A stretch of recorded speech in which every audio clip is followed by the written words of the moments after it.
Good evening, Belize. It's Monday, and you're watching News 5. I'm Sabrina Daly. Thanks for joining us. Here's what's making headlines tonight.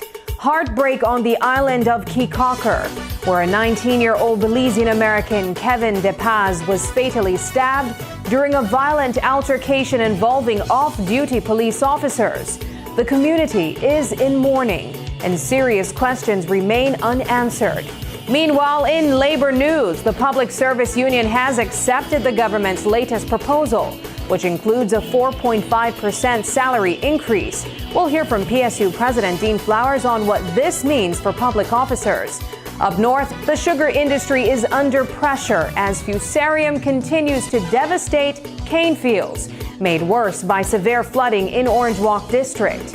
And on a lighter note, there's a new queen in town. Bella Zabane has been crowned Miss Universe Belize 2025. These stories and more are coming up after the break. Stay with us.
Parliament is more than a place of debate. It is the cornerstone of representative democracy. It comprises two houses, guided by presiding officers, supported by professional offices, and animated by the elected and appointed members who serve the Belizean people.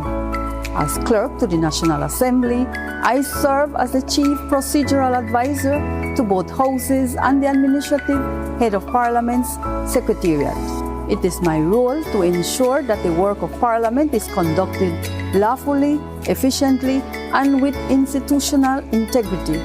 On this Parliamentarism Day, we reflect on the strength of our shared responsibility. From every desk to every decision, everyone has a part to play.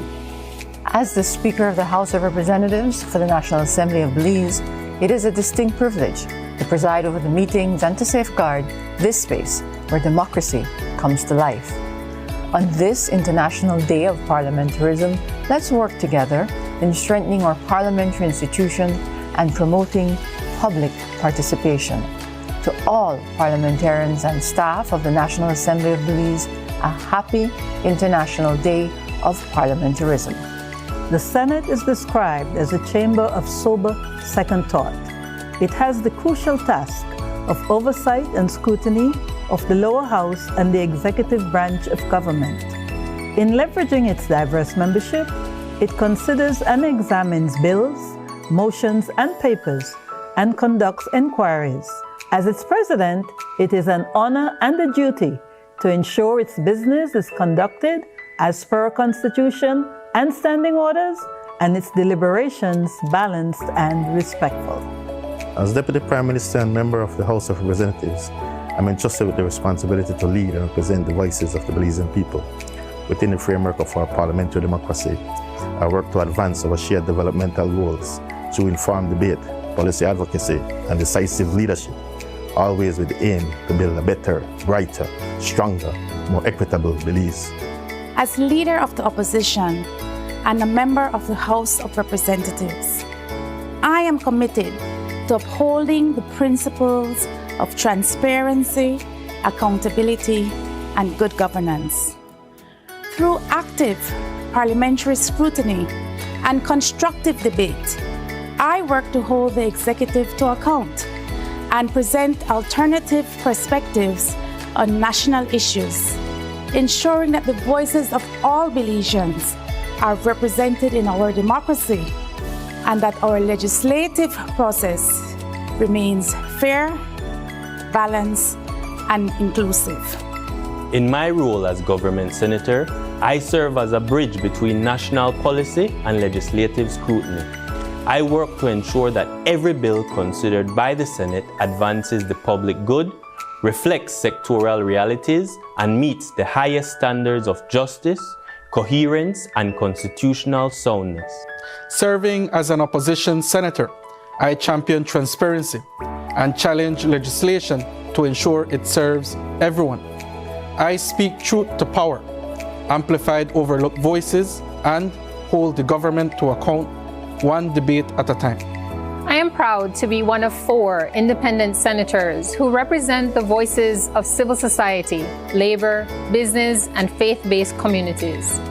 From this progressive platform, we are able to advocate for inclusive and participatory governance, ensuring that legislation reflects the realities of everyday Belizeans. I am the Senior Clerk Assistant. I lead and train the team that support members of Parliament. I oversee the editing of the Hansard or verbatim, which is the official record of parliamentary proceeding, ensuring its accuracy, transparency, and accessibility to the public. As the finance officer, I ensure the efficient management of financial resources by maintaining accurate records, processing payments, and supporting the overall fiscal accountability of the National Assembly. As the Parliamentary Executive Assistant, I provide high-level administrative, logistical, and strategic support to both presiding officers, members of Parliament, and the Office of the Clerk. As the Communication, Education, and Outreach Officer, I promote public understanding of the National Assembly by managing communications, coordinating educational initiatives, and fostering engagement between Parliament and the people of Belize. As the Records and Research Officer, I manage and preserve official parliamentary records while providing research and procedural support to help members navigate complex legislative matters and make informed decisions. From the top to the foundation, Everyone has a part to play. Together, we are Parliament. Happy Parliamentarism Day, Belize.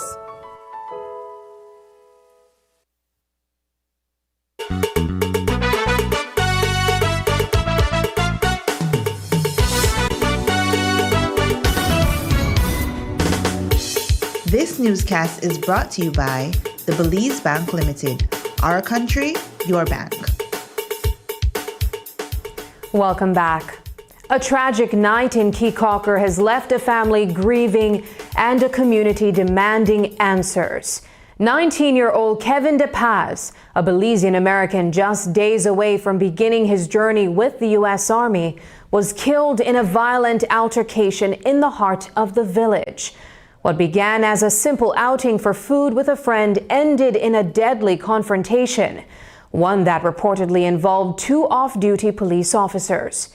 Now Kevin's body lies in the KHMH morgue, and serious questions are swirling about what really happened that night and why.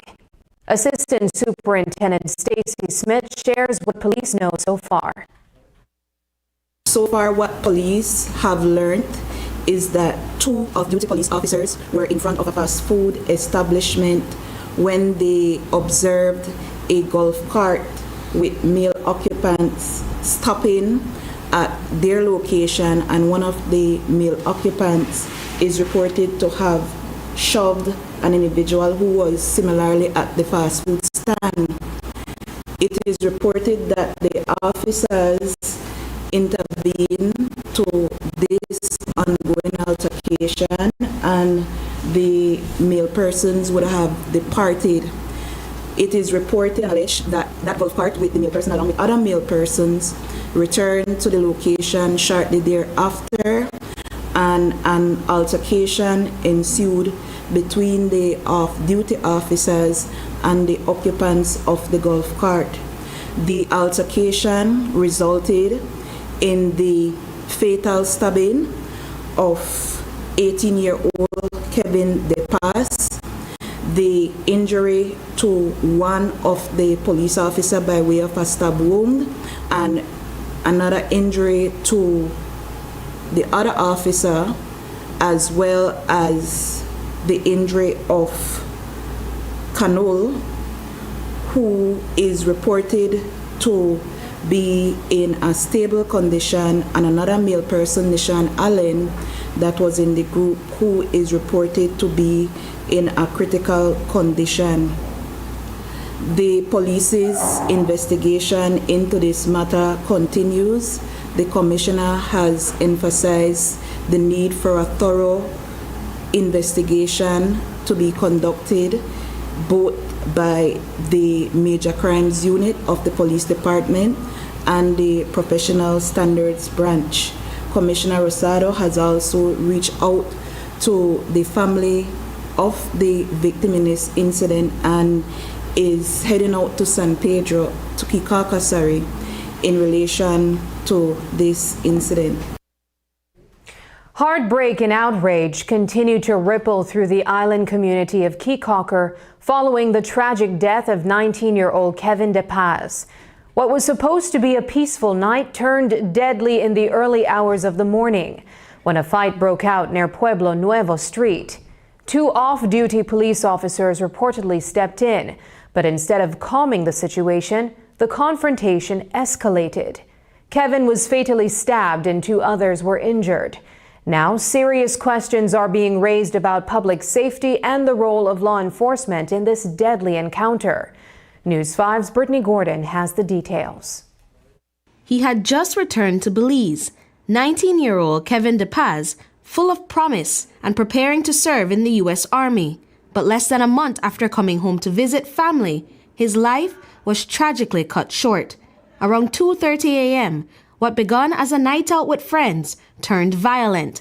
An altercation escalated, and 2 off-duty police officers reportedly stepped in. By the end of it, Kevin was fatally wounded. Now, with a family in mourning and a community demanding answers, the Commissioner of Police says a full investigation is underway. The police department is actively investigating a stabbing incident that occurred sometime around 2:30 a.m. this morning at Luciano Reyes Street, where 5 individuals were stabbed, including 2 police officers. They were all transported to the Caulker Polyclinic, where a 19-year-old succumbed to his injury. I have assigned the Major Crimes Unit from Belmopan to do a thorough investigation, and they are on the grounds, meticulously collecting evidential material to ensure that a thorough investigation is being conducted. According to police reports, DePaz and 4 others were stabbed in the incident, including the 2 officers. Nishan Allen, one of the individuals injured, was flown to the Carl Huchner Memorial Hospital in critical condition, but has reportedly been stabilized. Our initial investigation revealed that 2 off-duty police officers were at a fast food when another 2 individuals went and hit another male individual, causing him to collapse unconscious to the ground. The 2 police officers then intervened with a view to apprehend those 2 suspects. And in the apprehension of those 2 suspects, a brawl ensued where several persons were stabbed. Has it been revealed how many knives were at the scene? If the 5 people were stabbed, if there was only one weapon that may have passed back and forth between the groups? From the evidential material that we have collected, we have seen that 3 individuals were armed with knives.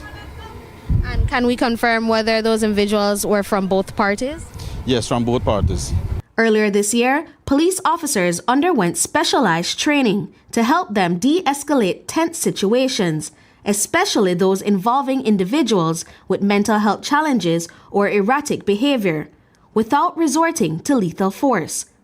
But now, following a deadly incident involving 2 off-duty officers, some are questioning whether one of those officers was mentally fit to be on duty in the first place.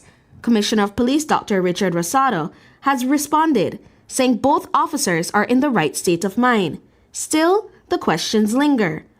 Are the right systems in place to ensure accountability and readiness within the force? As far as I'm aware, he's in all his mental faculties, and he has been performing his duties within his mental faculties. So there's no issues or concern about his mental faculties. But I want to add that the department will conduct a thorough investigation, and after the investigation is completed, the file will be forwarded to the DPP for her directives. DePaz's death has sent a wave of sadness over the island. Although he was living abroad, he was a familiar face in the community. Chairlady Selene Villanueva says the island is mourning. I'd want to take this opportunity to extend my deepest love and condolences to the family. Like I said, Caulker is a closely knit community, and when it hits one of us, it's all of us. So my heart goes out to the family. The officers have since been placed on administrative leave while the investigation is underway. We have been looking at several different avenues in how we can equip our police officers with non-lethal weapons, and also to train them in the de-escalation techniques so as to prevent incidents like this. The investigation into the tragic death of Kevin DePaz has now reached a critical stage. The case has been forwarded to the Office of the Director of Public Prosecutions, as the 2 off-duty officers involved claim they acted in self-defense. But the DePaz family isn't waiting quietly. They've made it clear they intend to pursue legal action of their own. As the legal process unfolds, the community continues to demand answers and accountability. Brittany Gordon for News 5. A night out in Orange Walk took a violent turn this weekend, leaving a police officer seriously injured and a community rattled. Constable David Banner was on duty, helping to keep the people at a local establishment when things spiraled out of control.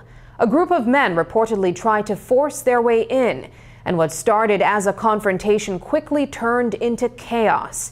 In the middle of the scuffle, Constable Banner was stabbed viciously by 2 of the men involved. He's now recovering, and the police are investigating what led to this brutal attack on one of their own. Police have detained 2 male persons in connection with the stabbing of Police Constable David Banner, who was providing security at a nightclub in Orange Walk. Initial investigations revealed that at approximately 3:25 a.m., PC Banner along with another officer were conducting security at the business establishment when a group of male persons sought to gain entry. They were denied as the establishment had already closed. However, the group of male persons is reported to have attacked the officers, which resulted in the injury to the police constable, David Banner. It was a bold and brazen robbery in broad daylight in Orange Walk, and it's got the whole town talking.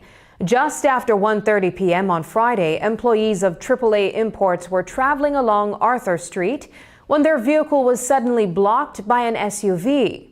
Two masked men, one wielding a gun, the other a hammer, jumped out and robbed the employees of an undisclosed sum of cash. But that's not all. In their getaway, the suspects reportedly crashed into a vehicle belonging to the town's mayor. Yes, Mayor Ladrick Shepherd.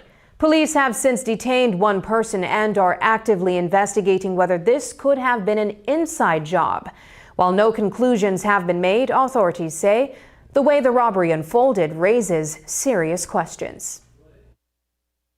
Police are investigating a robbery that occurred at approximately 1:30 p.m. on Friday, 27 June 2025 on Arthur Street in Orange Walk Town. Initial investigation revealed that on the aforementioned date and time, employees of AAA Imports were traveling on board a vehicle on Arthur Street when an SUV blocked their path and two male persons, one armed with a firearm and the other with a hammer, exited the vehicle and proceeded to rob the employees of an undisclosed amount of money belonging to AAA Imports. The male persons thereafter returned to the SUV and made good their escape. Police have detained one person in connection with this ongoing investigation. Okay, so in that report, it does not mention that when they reversed, they crashed into the mayor, who was in a gold Prado. Are you all aware of that element of it? Yes. Okay, so now I understand that a salesperson has been detained. The information that has been disclosed is the extent to which the department wishes to disclose at this moment. Okay, is it an inside job? There is no indication at this moment that can conclusively say so. However, how the incident unfolded, inference can be made in that regard. However, it is not conclusive at this point.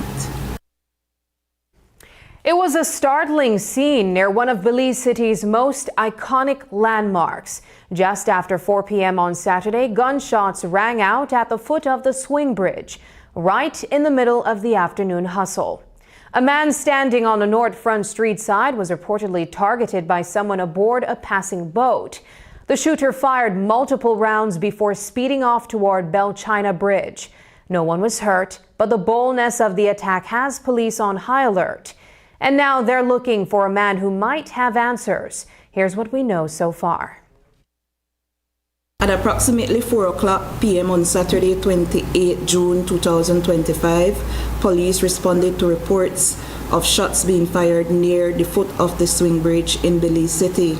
Initial investigation revealed that a male person was standing at the foot of swing bridge, the North Front Street side, when a male person fired several shots at him. This male person was on board a boat that was coming from the direction of the boat terminals in Belize City and heading to Belle China Bridge.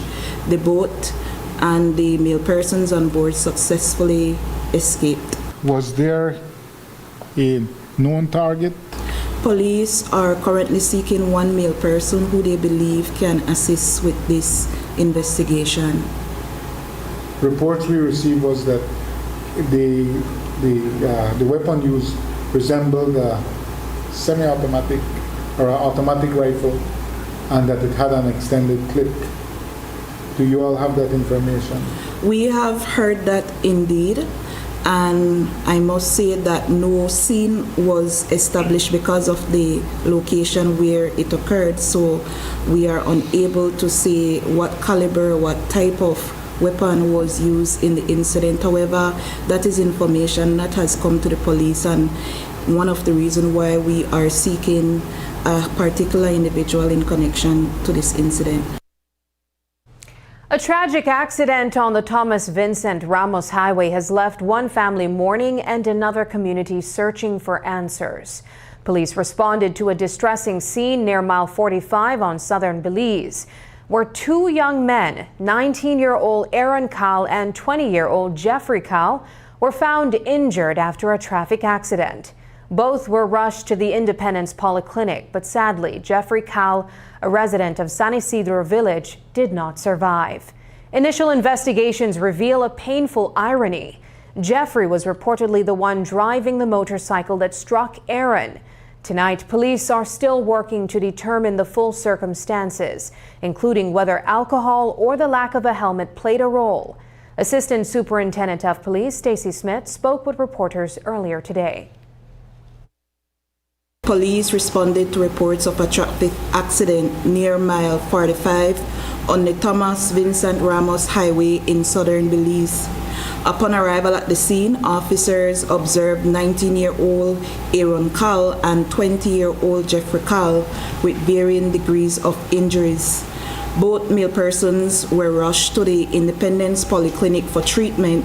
However, Jeffrey Cowell of San Isidro Village succumbed from the injuries he sustained in the accident.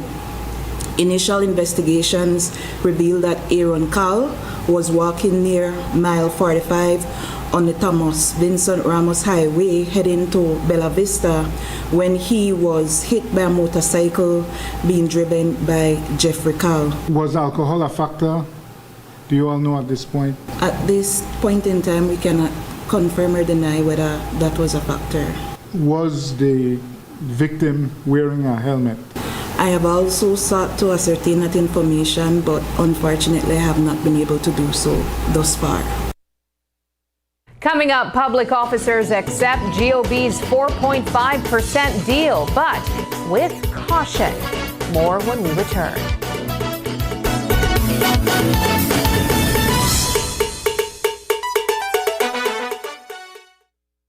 Please, 140 years, so come on, enjoy all the great deals. Back to school, the best quality for less. From June 16th to August 30th, enjoy great deals you won't forget. So many years of serving the people of Belize. Yes, that's Angela's breast. Cause we went back to school from June 16th to August 30th. Back to school, win cash on every Tuesday. 10% off on every Tuesday. So when them ask, just tell them that we're going back to school. Win an office makeover and 1,000 cash. Back to school, scratch and win. Everybody just come in. We're back to school. It's Angela's press anniversary. Everybody come, enjoy great deals. From June 16th to August 30th. Enjoy great deals. It's Angela's press 140th anniversary. Come out, come in and enjoy great deals. Cause we going back to school from June 16th to August 30th. Back to school, come win cash every Tuesday. We going back to school, 10% off on every Tuesday. So when them ask, just tell them that we're going back to school. In our world that's always changing, one thing stays the same. Our promise as Smart Belize to keep you connected. Connected to the moments, the people, and the future that matter most. With every new tower, our service upgrades, and every new smile, we're keeping our promise in building more than a network. We're building a future, a family as Smart Belize. From Punta Gorda to Corozal, we are here not just as a network, but as your partner in progress. We have grown significantly over the past 20 years, and we just keep growing. Thank you for placing your trust in us. We remain dedicated to providing meaningful connections that bring value in every way that matters to you. We continue to bring people together.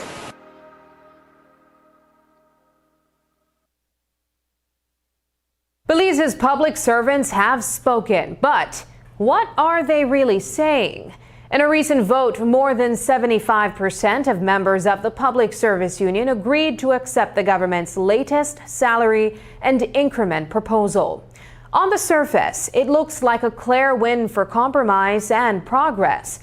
But with nearly 1 in 4 members voting no, the results also raise deeper questions. Is this truly a step forward for all public officers? Or is it just the best option in a tough situation? The PSU's leadership has pledged to move ahead with the agreement, while also keeping a close eye on how and if the government delivers on its promises. At the same time, they're preparing for the possibility of industrial action should things go off track. This vote may be over, but the real work is just beginning. As the union turns its attention to pension reform, cost-saving measures, and good governance, the question remains, will this deal bring lasting change or just temporary relief? We would have opened the poll to a general membership on Friday. We had a general membership meeting on Friday as well to explain where we were in the negotiations with government. We went through the last proposal sent to us or given to us by the government a day prior, and we opened up to ourselves to questions and clarification where those were needed as it relates to this last offer. And we informed our general membership that the matter that needed the reason why the matter needed their approval was given the fact that today would have been the expiration of the 21 days notice. Whichever way the PSU would have gone would have signaled the direction that the APSSM would have gone, since, like I said, those members who are active, since not all of them are active, and I'm pretty quite sure not all of them are members of the APSSM at that level, similar to the wider Public Service Union, even though at the Public Service Union level, we would ensure that only our registered members can participate in that process. But I certainly did not anticipate a difference in the outcome of the vote between the APSSM and the PSU, given the relationship that exists between those two entities. As it relates to the BNTU, it's a matter of their constitution. Their constitution has a provision in there, as we were informed, that requires a 50+1 participation in the process, while on the other hand, our process is more a democratic process, but whereby majority present and voting dictates the direction of the union, and hence the reason why we continue to insist and implore on our members to remain engaged, to ensure that their voices are registered and that they have their say. There was a familiar face at the negotiating table on Thursday. Labor Minister Florencio Marin Jr. sat in on the latest meeting between the joint union's negotiating team and government officials, including Deputy Prime Minister Cordell Hyde. While Marin was there strictly as an observer, his presence didn't go unnoticed. After all, he wears 2 hats, one as a government minister and the other with the Labor Tribunal. And that dual role hasn't escaped the attention of PSU President Dean Flowers. Here's what he had to say. As it relates to the tribunal, for us, it was a tricky matter. Why tricky? Tricky because it is clear that there is a conflict of interest that is at play where the Minister of Labor is concerned. The Minister of Labor is a member of cabinet. Therefore, he is part of the decision making inside cabinet and he would then form part of the cabinet that would have made the proposal. It is impossible for the minister to divorce himself from that collective responsibility in cabinet. But yet the law provides for the Minister of Labor to then convene a tribunal to make a fair determination. But it's a clear conflict, and then it would put no doubt that given even his best attempt to put in place an impartial tribunal, which we believe doesn't exist, especially when they're politically appointed. We would have perhaps been afforded the opportunity via the National Trade Union Congress of Belize to put forth a nominee, but no doubt that nominee would have easily been outvoted by the minister's appointees, and so and no doubt, given the current sentiments coming from primarily the private sector and how they treat with workers, we don't believe that we would have been given a fair or that we would have had a fair decision coming out of the tribunal. It's more than just numbers on a balance sheet. It's the daily bread of hundreds of hardworking farmers. The sugarcane industry is staring down over $50 million in losses. But for the men and women in the fields, the crisis is deeply personal. A silent threat, Fusarium, a soil-borne fungus, is spreading fast, slashing yields and leaving farmers unable to repay loans or prepare for the next crop season. Tonight, we take a closer look at how this growing problem is threatening not only an industry, but livelihoods. Paul Lopez has the story. The sugar industry in northern Belize is in serious trouble, and now it's official. On Friday, Prime Minister John Briceño sounded the alarm, calling the situation an existential crisis. The culprit, Fusarium, a fast-spreading soil-borne fungus that's devastating cane fields and slashing yields. With a production of 880,000 tons of sugarcane, producing 78,000 tons of sugar, the industry is projected to earn $110 million, mostly in foreign exchange, representing a significant reduction of $53 million from $63.5 million generated in 2024. A decrease in production and yield per ton of sugar means less money in the pockets of farmers. They are the backbone of the industry, and now their livelihood is at stake.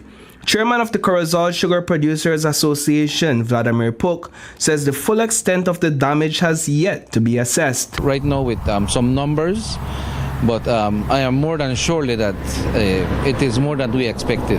It's the numbers that we heard the PM and the minister reference on Friday, correct? Yes, those are the numbers that we are working with right now. No? But as a farmer looking at the field, it's not the ground level where we are. It looks a little bit worse. It's a troubling sight for anyone driving along the Philip Golson Highway, rows of sugarcane turning yellow, a silent signal that something is very wrong. That yellowing isn't just a color change, it's a warning. A fast-spread soil-borne fungus has taken hold and is threatening to wipe out entire fields. The chairman of the Belize Sugarcane Farmers Association, Alfredo Ortega, is sounding the alarm, warning that if urgent action is not taken, the industry could be headed for dark and difficult days. If nothing is being done as we speak right now, then you will see a vast majority of farmers going out of production. So that is why as leaders we are seeking and we are looking forward into how we can get assistance so that reduce the amount, because as we speak there are many cane fields right now that are being totally damaged by this pest, especially the Fusarium. Could the sugar industry end up in the same position as the citrus industry down south? It can happen. It can happen in reality. I think for many years we have taken the sugar industry for granted and we only say, well, time is going by and we are looking, but now that we are experiencing these issues, climate change, the pests, the low yields that we are getting, really it's a combination that we really now have to take the bull by the horn, as we say, and look forward into getting the necessary assistance we are seeking now. For that assistance, the farmers are turning to the government. 4 sugarcane farmers associations met today at the CIRDE headquarters to formulate a proposal to the Briceño administration. Their immediate concern is that the low yields per ton means less money in the farmer's pocket, As a result, farmers will have a hard time leveraging their projected production with the commercial banks. The cane farmers go to their banks as soon as they end their deliveries, right, during the course of the crop. They request their documents from the associations and they go to their banks to be refinanced, right? So right now, farmers, as an example, the one that delivered 50%, we would like to know how the banks will treat them. Yeah, because if they go to the bank with those documents, then they can't get the amount of money they would get before, you're saying. That's right, and by not doing so, how will they service their fields? How will they feed their families? The yields on our field are quite low. So farmers were unable to clear off the debt that they have before. So it will be very difficult for the farmers now to go back to the bank and refinance what they need, because now it's not only to do the necessary husbandry at the field, but also they need more to fight the pest that is there. The associations are seeking assistance from the government of Belize to urge commercial banks to offer some relief to farmers in the short term. Reporting for News 5, I am Paul Lopez. Imagine running a business where every year you must take out a loan at a whopping 14% interest just to keep things going. That's the reality for many sugarcane farmers in Belize, according to Agriculture Minister Jose Mai. It's a cycle that's worked until something disrupts production and throws everything off balance. On Friday, we sat down with Minister Mai to talk about the financial strain on farmers and what happens when the system they rely on starts to crack. The CRESA project also will benefit the cane farmers. So it's a grant and loan program. DFC is a part of it.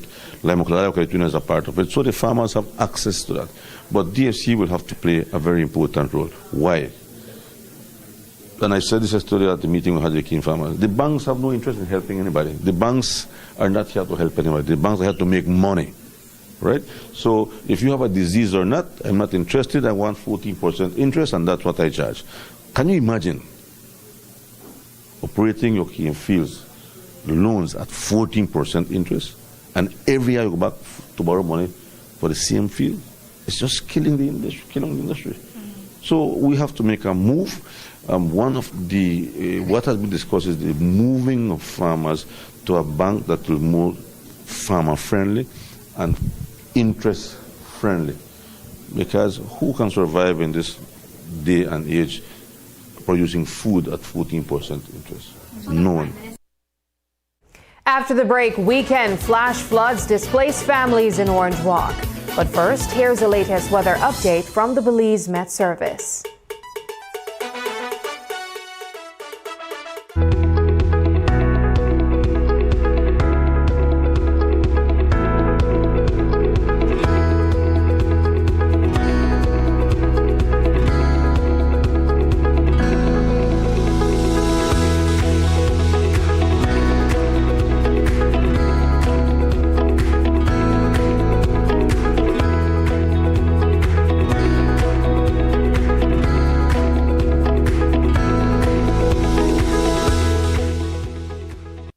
My name is Leomar Langzert and I'm a teacher and I bank with Belize Bank Independence Branch. What I enjoy is the safety features that the app offers. I have a sense of not having to worry or be concerned about somebody finding my password and username to sign in the application because of the use of the one-time password. And another feature that I love, that I use the most, is how the app synchronizes with my fingerprint on my device. I enjoy the rapid and easy, seamless process to apply for loans through the Belize Bank, and I don't have to be having too much back and forth to visit or take time to visit the bank.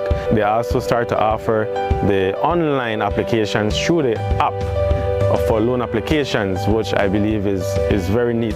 I would definitely recommend Belize Bank to other teachers because one of all the features and advantages that the app offer with these online that Belize Bank offered is basically everything that you can do in the palm of your hand. So I would definitely recommend the bank to other teachers.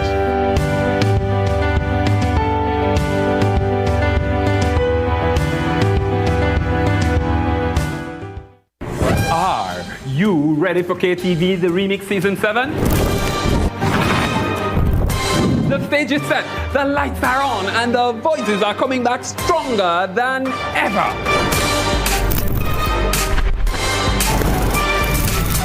KTV The Remix Season 7 returns on July 1st, and it's going to be bigger, bolder, and more electrifying. New voices, new talent, same iconic showdown. Who will rise? Who will remix? Who will rule the stage? Tuesday, July 1st, the comeback begins. KTV The Remix Season 7, where talent takes the mic. Belize is kicking off Father's Day with popping deals for dad. In the month of June, visit a Belize near you and get 19 to 25% off selected items such as Milwaukee and Axie power tools, Charbroil barbecue grills, car care products, Karcher pressure washers, and much, much more. Make dad happy with popping deals for dad in June, only at Belize. Belize, Belize, oh, Belize, Belize. Belize, Belize, oh. Veracidad, imparcialidad. Este es el término utilizado. Hemos estado haciendo el trabajo como organización. Y tus noticias en español. Están en aguas beliceñas, entonces esta bandera se queda aquí. Sintoniza Canal 5 cada viernes a las 7 de la noche. Tenemos que resolver dos grandes problemas de este país. Su voz importa, su acción cuenta. Transfusión sanguínea, elementos que indican un deterioro evidente del estado de salud. Somos Noticiero 5 semanal. Perdió la vida en un heroico intento de proteger a su hermano. El Tribunal de Magistrados de la ciudad de Belize se paralizó. La policía está investigando 2 asesinatos separados. Tu fuente de información.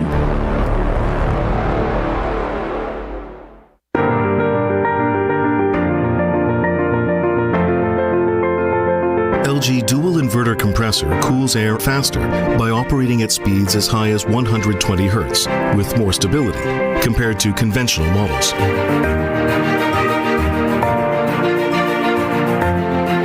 It also saves up to 70% more energy by operating at speeds as low as 10 Hz with more stability.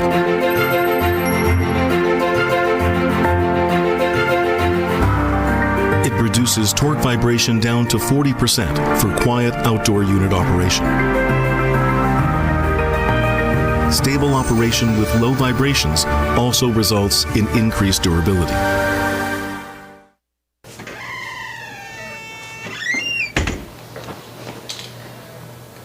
You pay the bill? Ma, I got the wallet. So you could pay the bill now? Yeah, I can show you.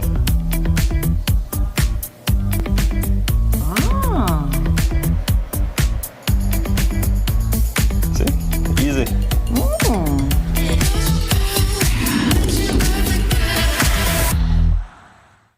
Hi there. Are you on your phone right now, scrolling on social media, listening to the radio, or watching TV? Have you ever stopped to think, what's powering my device right now?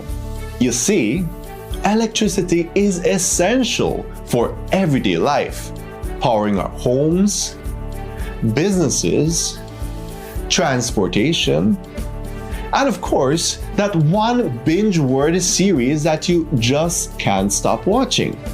But how does it all work? This season on the What's and Why's of Energy, we're taking you behind the scenes, bringing you the latest updates and answers to your biggest energy questions. My name is Emmanuel Petch, and I invite you to join us as we go live on Facebook and get ready to see energy in a whole new light.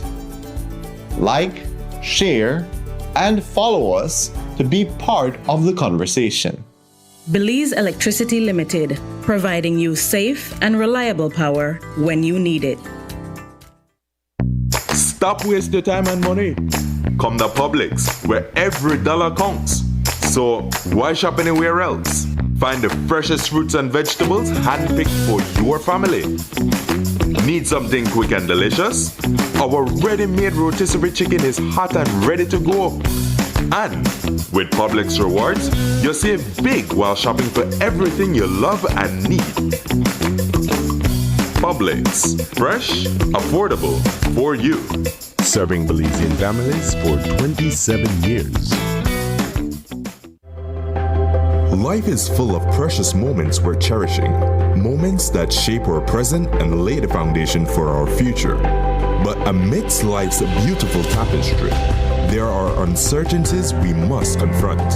How do we secure today while protecting tomorrow? Introducing RF&G Life Insurance, your partner in safeguarding what matters most. With a RF&G Life Insurance plan, you can ensure financial security for your loved ones, providing them with a safety net for the future. From identifying and recommending plans suitable for your unique needs to expert advice every step of the way, RF&G Life Insurance is committed to protecting your family's legacy. Choose RF&G Life Insurance for peace of mind you can rely on. RF&G Life Insurance, securing today, protecting tomorrow. Your life, your legacy.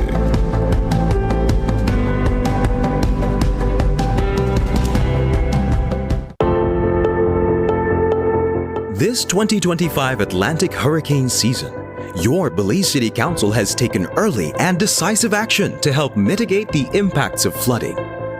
While our works and sanitation teams have long been preparing, this year we expanded our efforts through the CMO Flood Mitigation Cleanup Campaign, allowing us to simultaneously target 6 flood-prone zones with enhanced coordination and additional manpower. This effort included clearing drains, removing debris, flushing critical points with vacuum trucks, and raising awareness on both sanitation and disaster preparedness in the Freetown Road, Queen Street, Dean Street, King Street, Berkeley Street, and Pound Yard areas. Most of Belize City lies at or below sea level, which means that flooding is not always avoidable. But with the right planning and participation, its impact can be reduced.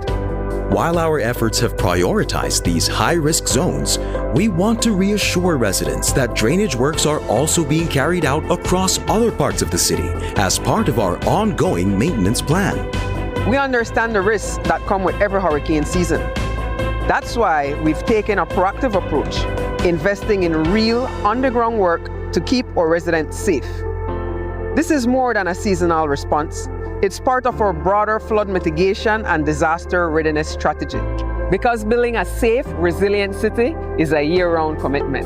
Our approach is targeted. We have mapped high-risk areas and are clearing them systematically. This isn't just storm prep, it's essential city maintenance. We've seen the damage that flooding can cause. We've seen that preparation matters.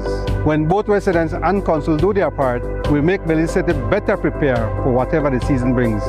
Beyond infrastructure, this is a call to civic responsibility. We're encouraging residents to work with us.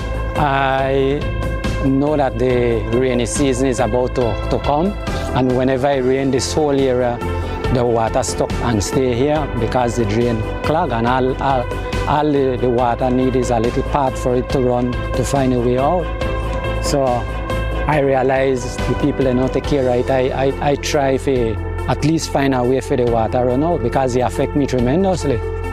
Help keep drains clear, dispose of waste properly, and stay alert as we navigate the 2025 Atlantic hurricane season together. Each and everyone aware that owns a property and have a property, we should maintain the drainage. We should maintain our yard.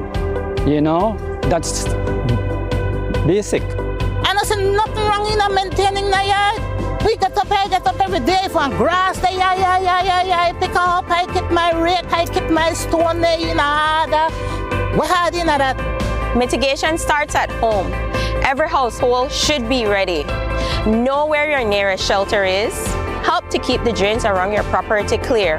Prepare an emergency kit and make sure your family knows what to do. These simple steps can help reduce the risk during any weather events this season. Remember, stay current with information being shared by our CMO unit, NEMO, and the Belize Meteorological Service. Your Belize City Council, always about the people.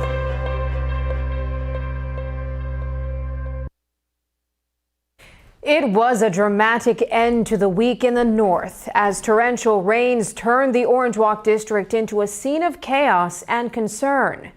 2 tropical waves swept across Belize, but it was Friday's system that really packed a punch, dumping up to 13 inches of rain in just a few hours. Streets became rivers, cars were stranded, and many residents found themselves stuck on their way home from work. The images and videos that surfaced were nothing short of alarming. Tonight we hear from Chief Meteorologist Ronald Gordon, who breaks down just how much rain fell and why it happened so fast. In terms of amounts, I should mention we had a very significant amount of rainfall in the Orange Walk district. I could focus on 2 stations. One is Tower Hill, where we recorded between Wednesday and Saturday about 330 millimeters of rainfall. That converts to about roughly 12 inches plus of rainfall. And also at Douglas, which is a bit north of there, we recorded 321 millimeters of rainfall, which again is about 12, almost 13 inches of rainfall in that particular area. And based on the analysis that we have seen, most of that rainfall occurred on Friday last week, and again on Saturday morning early. So in a very short time period, we had significant rainfall in those areas, and that is what contributed to the flooding that you saw in those locations. Torrential rains pounded the Orange Walk district over the weekend, dumping more than 20 inches of water and forcing families to flee their homes. In San Pablo village, the flood waters came fast and without warning, rushing through a creek and catching residents off guard. At least 8 families took shelter in the community center, unsure of when they'll be able to return home. This morning, many are still there, waiting and hoping. News 5's Paul Lopez traveled north to see the damage firsthand. Here's his report. This morning, a group of young boys flew a kite outside the San Pablo Community Center, making the most of the cool breeze and cloudy skies. But just days ago, that same center became their emergency shelter. On Friday night, a sudden flash flood forced their families out of their homes and into safety. One flood victim shared the terrifying moments when the water came rushing in. That moment is really serious moment. Because when I see that time, I can't say nothing because that water come quick, like let's go call it like 1 minute or something so. But that time, that hour, you could see water like, ooh, I can't say like what happened so. Where were you, in the house? Yes, that time, yes, but that's a big surprise. Big surprise when I see that the kids, the ladies, right in the home, right? Everybody get fighting. And that time you can go and pick up your things because you did try hustle, move fast. The things that I lose everything. For one family in San Pablo, everything was lost except what they could carry to the community center. It's not much, but it's shelter, a mattress on the floor, a roof overhead, and a place to rest. This morning, 7 families were still taking refuge there, trying to piece together what's next after Friday night's devastating flash flood. These stories are a powerful reminder of just how quickly life can change. No big things, right? But clothes and food and water and right here, you could get it, leave it, right? Today, National Emergency Coordinator Daniel Mendez shared details on the work the organization is doing in the community to get these residents back on their feet. Today, we are doing damage assessments. Damage assessment teams are out conducting assessments on areas that had been impacted and determining exactly what happened. The Relief and Supplies Management Committee has also been on the ground who they're doing follow-up visits with those affected families and ensuring that they continue to receive food, water, hygiene supplies, and bedding. This support will continue as long as it's necessary. Support for flood victims in San Pablo is coming from more than just government agencies. Caribbean International Breweries stepped up to do their part, delivering much-needed drinking water to families sheltering at the community center. It's a small gesture with a big impact. Communications Director Fortunato Noble was on hand to make the donation, showing how corporate responsibility can make a real difference in times of crisis. As part of Caribbean Organics Foodstuff policy with respect to being a corporate citizen, a responsible corporate citizen, we saw the need of these people on the media, a lot of the media outlets, and decided to respond in kind. People need water. You know, although water is what caused them to need water, now we have bottled, purified water, safe drinking water, which is a need. Without water, you cannot live, and that's why our company decided to donate water, drinking water for people is a need. While donations like purified water help make life a little easier inside the shelter, what these families really want is to go home. But for some like Arla Lopez, that return is nowhere in sight. Her home has been left uninhabitable, contaminated by septic waste after the flood. It's a harsh reality for many who are still waiting, uncertain of when or if they'll be able to rebuild. My daughter tell me, Mom, water in the house. Yo tell Mom, what? Le digo, y me hurry up. My daughter in the table. Yes, and the water go down, hurry. Fast. No chance, nothing. My house no appropriate. The good, nothing good. Everything. My house is tasiste. No good, nothing in the bathroom. Everything tutu. It smell bad. No, not like my baby. No go down this house. So how long will you stay here? Me no know, sir. The extent of the damage to some of their homes and personal belongings may mean an extended stay inside the shelter. Reporting for News 5, I am Paul Lopez. So how did flash floods catch so many Orange Walk residents off guard? That's the big question tonight. The National Emergency Management Organization says it issued an early warning, highlighting the risk of heavy rainfall and possible flooding. But as National Emergency Coordinator Daniel Mendez points out, predicting exactly where the worst of it will hit isn't always so clear-cut. Tonight, we take a closer look at the challenges of forecasting flash floods and why, even with warnings, some communities were left unprepared. The information had been put out from the National Hydrological Service. There had been a warning put out, a flood watch in those areas. There was information put out from the Met Service as well, but as the Chief Met will let you know, it is very hard to forecast where these things will happen. And we are just we will continue to stress to people that there always is a likelihood. And so we will look at our strategy again and review it. As I keep saying, every event is a learning for us. And so we will continue to look at our processes to see how and where we can improve in that regard. When we return, Isabella Zabane crowned Miss Universe Belize 2025.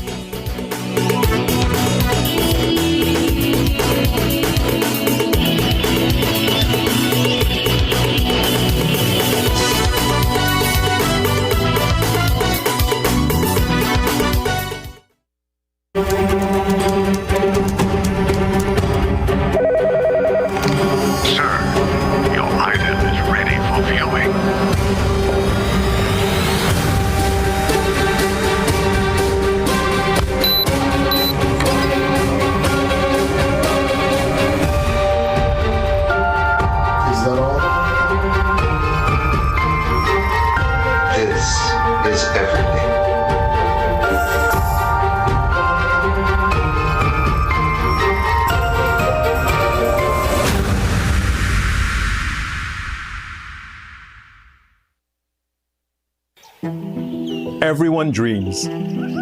Whether it's buying a new home or a new car, taking that long, relaxing vacation, furthering your education, opening your own business, or when you need us the most. St. John's Credit Union makes it effortless to help you harness the power of your finances. We know that life's constant change demands financial flexibility. And at St. John's Credit Union Limited, we want you to be prepared. Become a member today so you can start your journey towards safe saving, smart borrowing.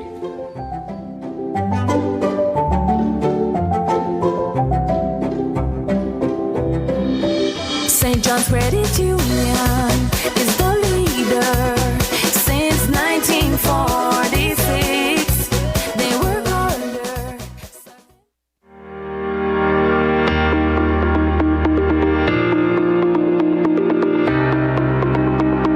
Fellow Belizeans, today we join the world in observing World Environment Day 2025 under the urgent theme, Ending Plastic Pollution. This theme calls on each of us to recognize the critical threat that plastic pollution poses to our environment, our health, and our economy. In Belize, our beautiful Caribbean Sea, rivers, forests, and communities are under pressure from plastic waste that takes hundreds of years to break down, polluting our ecosystems and endangering wildlife. But this is a challenge we can overcome together. The government of Belize, through my Ministry of Sustainable Development, Climate Change and Solid Waste Management, remains committed to strengthening policies that reduce single-use plastics, promoting sustainable alternatives, and supporting community-driven solutions. But we need everyone, businesses, schools, families, and individuals to be part of the solution. Let us all make conscious choices. Refuse single-use plastics, support local eco-friendly businesses, and advocate for clean, plastic-free environments in our homes and communities. Together, we can beat plastic pollution and protect our jewel for generations to come. Happy World Environment Day 2025.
Unwrap the joy of crystal clear picture and sound from Aiwa, the brand that offers you affordability and exceptional quality. Aiwa has a wide range of exceptional products to choose from, such as TVs, speakers, headphones, home appliances, and much more at affordable prices that won't break the bank.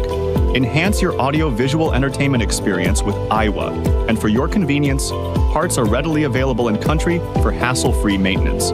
You can find Aiwa products at your local electronics store countrywide. Choose Aiwa, the best in home entertainment and household appliances. This is where blue innovation meets green ambition and orange creativity thrives.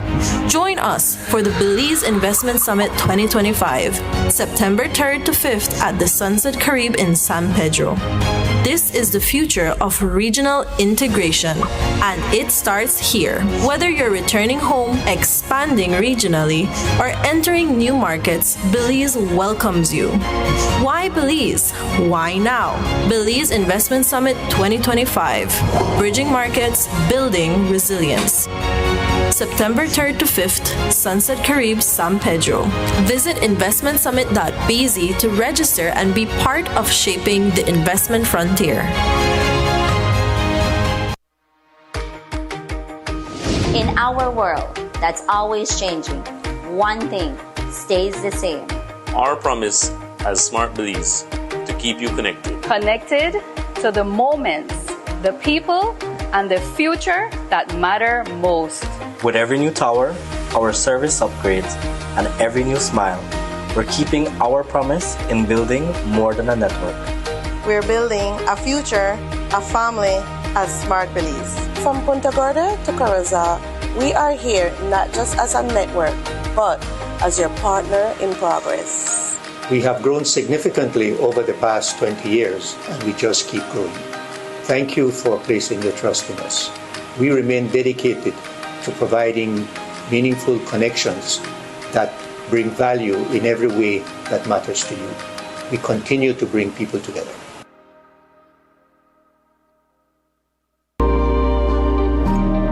Measles is a virus that is highly infectious and spreads through the air when an infected person coughs or sneezes. It often starts with a fever, cough, runny nose, and red, watery eyes, followed by a rash that spreads all over the body.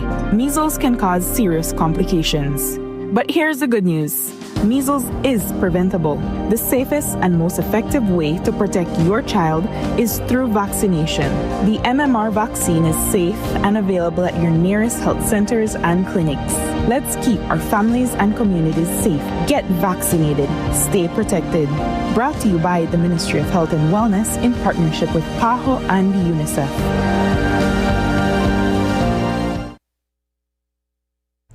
A day of fishing off the coast of Punta Gorda has ended in tragedy. Police are investigating the drowning of 62-year-old Delmore Wagner, whose body was pulled from the waters near Moho Key late yesterday.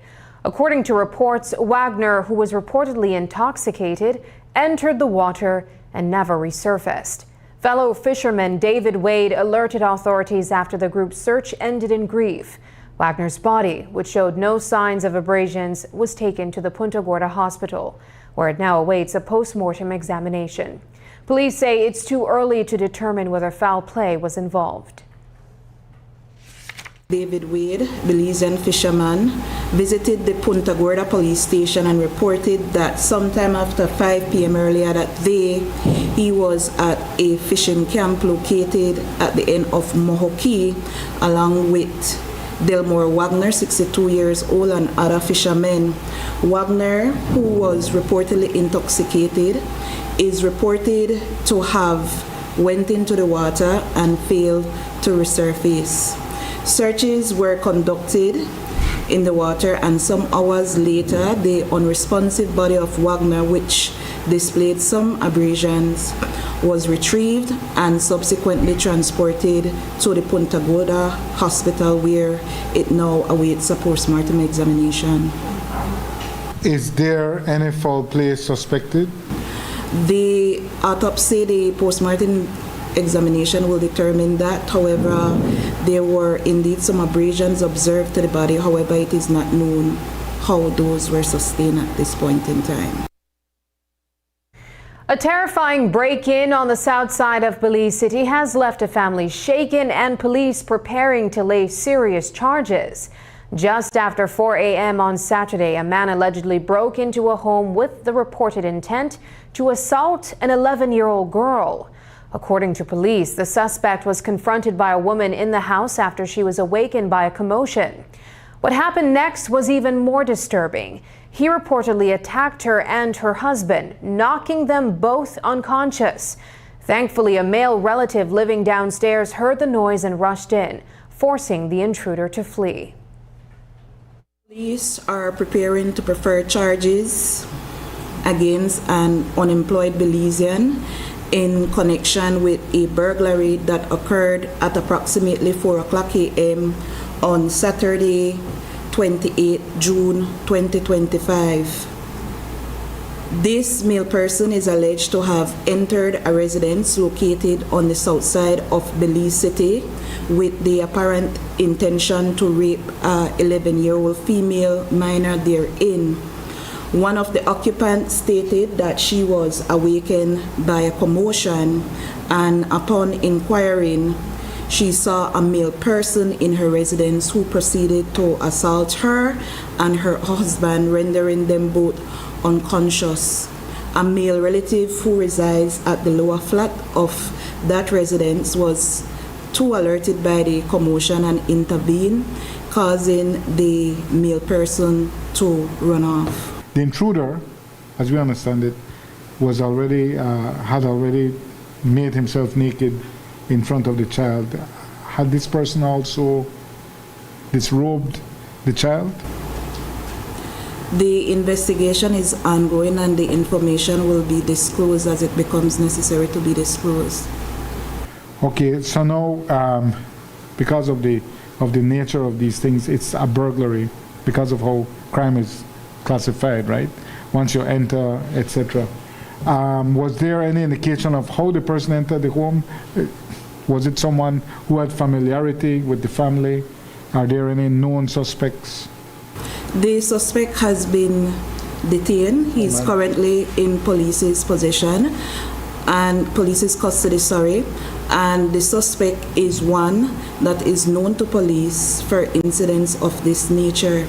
As a matter of fact, as recent as last year, he was convicted in the Magistrate Court number 1 by Prosecutor Sergeant Smith and was sentenced to 11 months in prison.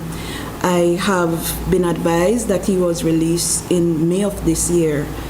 So the person in detention is expected to be charged later today. It's a political hat trick for Selene Villanueva, who's been re-elected as Key Caulker's chairperson for the 3rd time in a row. Running with her Generation 7 slate, Villanueva secured 5 out of 7 seats, once again proving her staying power on the island. But this win didn't come without controversy, with Mayor Wally Nunez backing Villanueva and area rep Andrea Perez throwing his support behind PUP candidate Selena Jimenez. The campaign trail got a little tense. We caught up with Villanueva to talk about the political divide and how she plans to lead amid the island's shifting alliances. It's humbling and a blessing to know that my Key Caulker community believe in my leadership, and it's a role that I take on very seriously. I want to be a voice for everybody across the board, especially those who are not being heard. And you know, on the past 2 terms, I believed our team have worked hard, and we will do the same this time. I know I've been a PUP supporter. Everybody knows that in my community, and I think outside of my community, I've been an Honorable Andrea Perez supporter, campaigner. I can't speak for my team, but I do not understand why we had to have, personally, I don't know why we had to have a PUP slate and an independent slate. I know the Honorable Minister had that opportunity to choose his preference, and he did. That's his prerogative. But nonetheless, as a PUP, I'm here to work with my area representative and to work with Honorable Johnny Priscilla, our Prime Minister, because when it comes to Key Caulker should know no boundaries, not even color. We should put everything aside, and at the end of the day, when it comes to development and prosperity for our islands, we should just push forward. And I've, mentioned that last night to my area rep. I said, we need to put everything aside and work together. Over the weekend, the spotlight shone brightly on Isabella Zabane, who was officially crowned Miss Universe Belize 2025. She now carries the crown and the hopes of a nation as she prepares to represent Belize at the Miss Universe pageant in Thailand later this year. Zabane takes over from Halima Hoy, who proudly flew the Belizean flag in Mexico City last November. This year's pageant wasn't short on grace and glamour, with 4 other inspiring young women, Monisha Hyde, Imani Jex, Libni Rodriguez, and Hope Panton, vying for the title. In the end, Monisha Hyde was named first runner-up and Hope Panton took second runner-up, also earning the title of Miss Photogenic. Meanwhile, Imani Jex was honored as Miss Congeniality. It was a night of elegance, empowerment, and Belizean pride as the journey for Miss Universe Belize 2025 is just beginning. Up next, in tonight's Sports Monday, Corey Williams defends Road Championship title.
Electricity powers our lives, but it must be handled safely and correctly.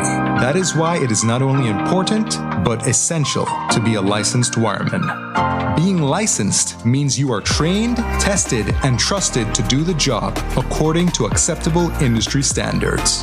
To become a licensed wireman, the first step is to take the PUC Wireman License Exam, which is the only path to becoming officially recognized to carry out electrical installation and submission of electrical design plans to the PUC.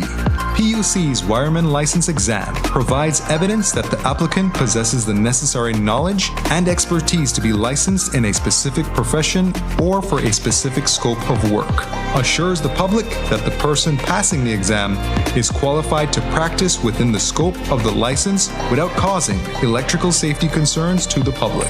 All individuals who have successfully passed the exam are issued a PUC Wireman license according to their category. The PUC reminds the public, 1. Only a licensed wireman can submit your electrical design for approval. And 2. Choose a licensed wireman to ensure your electrical project is safe and up to standard.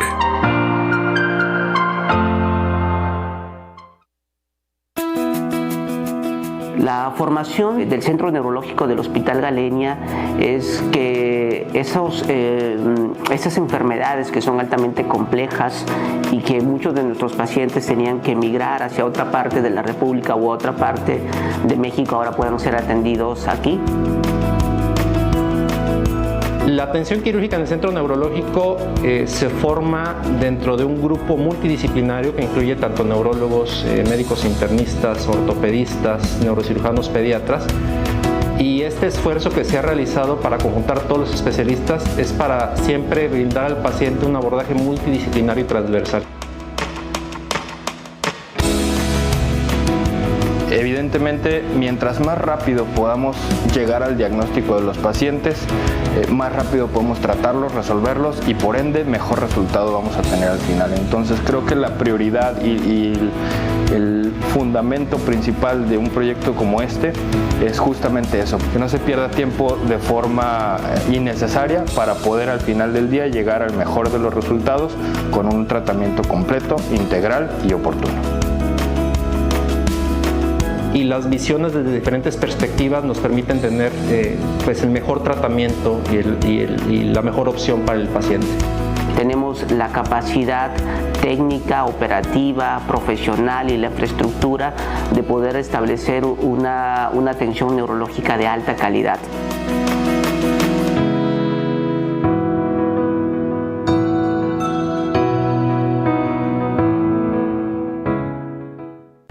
Are you ready for KTV The Remix Season 7? The stage is set, the lights are on, and the voices are coming back stronger than ever.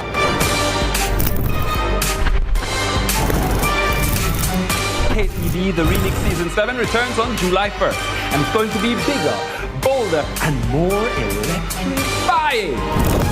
New voices, new talent, same iconic showdown. Who will rise? Who will remix? Who will rule the stage?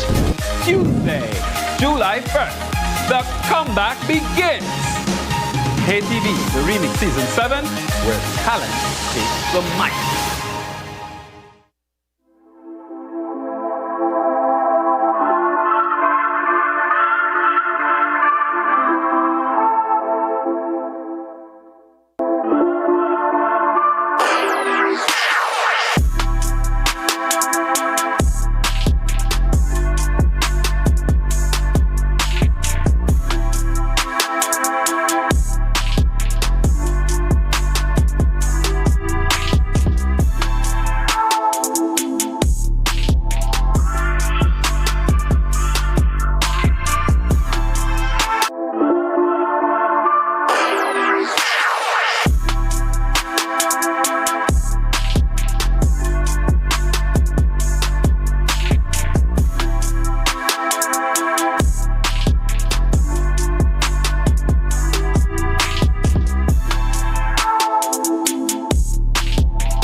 In Belize, change isn't just coming, it's already here.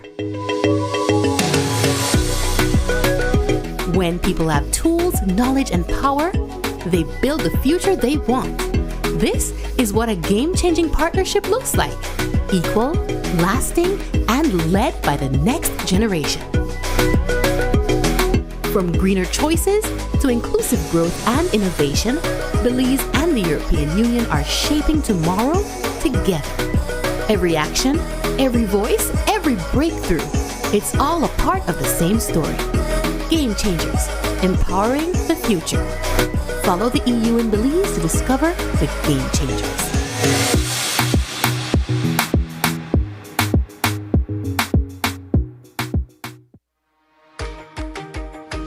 In our world that's always changing, one thing stays the same. Our promise as Smart Belize to keep you connected. Connected to the moments, the people, and the future that matter most. With every new tower, our service upgrades, and every new smile, we're keeping our promise in building more than a network.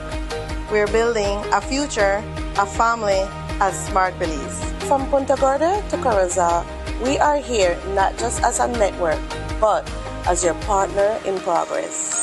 We have grown significantly over the past 20 years, and we just keep growing. Thank you for placing your trust in us. We remain dedicated to providing meaningful connections that bring value in every way that matters to you. We continue to bring people together.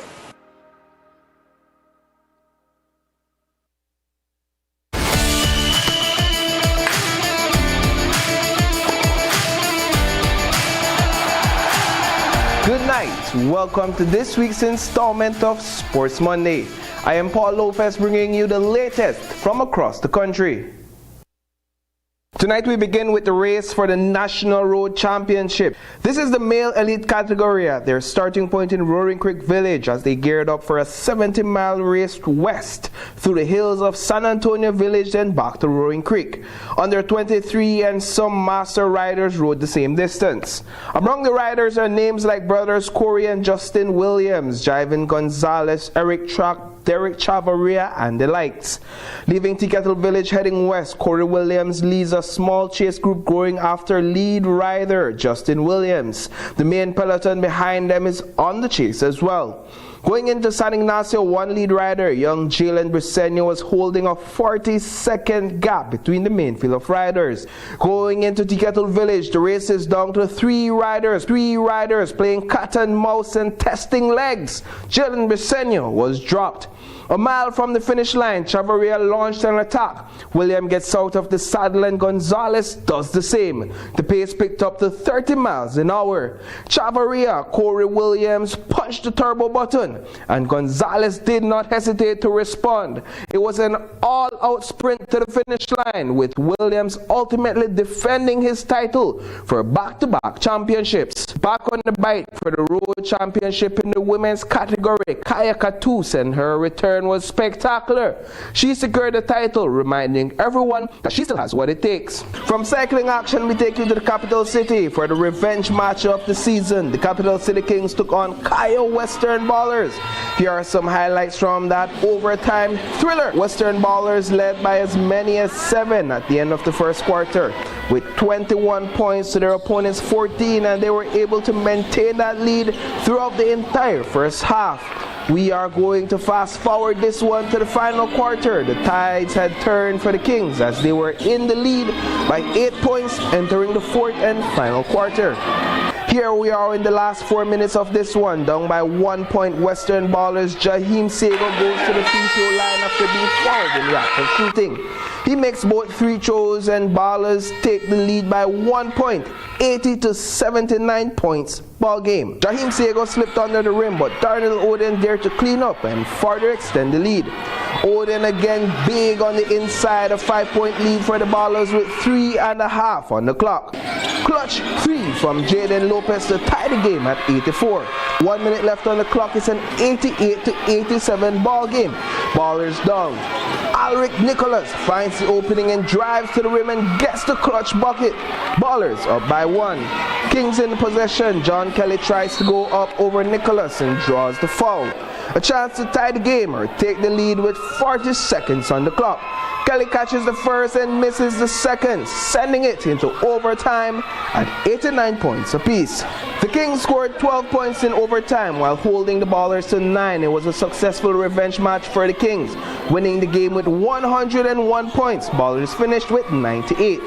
And finally, this Saturday saw heavy rainfall over Belize City, but that did not stop the Anthony Mahler Youth Football Tournament and its eager young participants to hit the football pitch. In one of the matches, Blazing Strikers took on Tutbay United and brought them down 1-0. J. Lee Goff scored that goal for Blazing Strikers. Ladyville Rising Stars took down Ebony Lake in similar fashion, 1-0. Justin Magana was the lone goal scorer for Ladyville Rising Stars. Well, folks, that's all we have for you in tonight's coverage of Sports Monday. Catch you in the next one.